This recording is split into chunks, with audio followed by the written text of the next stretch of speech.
Hi everyone, అందరికీ నమస్కారం అండి.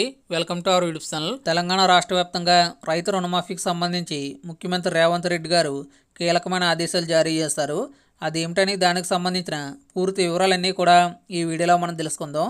అయితే వివరాల్లోకి వెళ్లే ముందు మీ అందరికీ ఒక చిన్న రిక్వెస్ట్ అండి. ఈ వీడియో చూస్తున్న ప్రతి ఒక్కరు కూడా వీడియోని ఎక్కడ స్కిప్ చేయకుండా ఎండ్ వరకు చూడండి.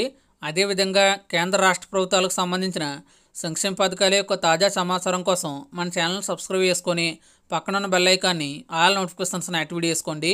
అలాగే ఈ వీడియోని మీ మిత్రులకి వాట్సాప్ గ్రూపులకి షేర్ చేయండి. ఇంకేమాత్రం ఆలస్యం చేయకుండా వివరాలకు తెలిపోదాం.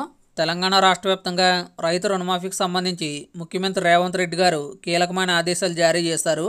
తెలంగాణలో కాంగ్రెస్ అధికారంలోకి రాగానే ఇచ్చిన హామీలు నిలబెట్టుకునేందుకు ప్రభుత్వం కసరత్తు మొదలుపెట్టింది. ఇప్పటికే మహాలక్ష్మి పథకం కింద మహిళలకు ఫ్రీ బస్ జర్నీ అనేది ప్రారంభించడం జరిగింది.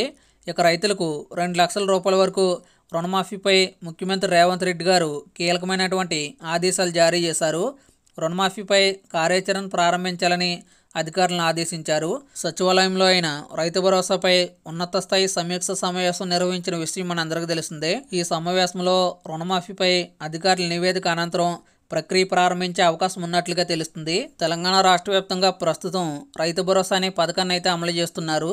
ఈ యొక్క రైతు భరోసా పథకంలో భాగంగా రైతులకు పెట్టుబడి సాయాన్ని రైతుల ఖాతాలో జమ చేయడం జరుగుతుంది. ఒక్కొక్క ఎకరానికి 5,000 రూపాయల చొప్పున రైతు భరోసా పథకంలో భాగంగా పెట్టుబడి సాయాన్ని అందిస్తున్నారు. అయితే రైతు రుణమాఫీకి సంబంధించి కార్యాచరణ ప్రారంభించాలని తాజాగా అధికారులను ముఖ్యమంత్రి రేవంత్ రెడ్డి గారు ఆదేశించడం జరిగింది. రాష్ట్ర వ్యాప్తంగా 2 లక్షల రూపాయల వరకు రుణాలు ఉన్నటువంటి రైతులకు తొందరలోనే రుణమాఫీ అయితే చేయబోతున్నారు. తమ ప్రభుత్వం ఇచ్చిన హామీ మేరకు రాష్ట్రంలోని వివిధ జాతీయ, గ్రామీణ, షెడ్యూల్ బ్యాంకుల్లో పంట రుణం తీసుకున్న ప్రతి రైతు కుటుంబానికి రుణమాఫీ వర్తించేలా తగిన మార్గదర్శకాలు రూపొందించాలన్నారు.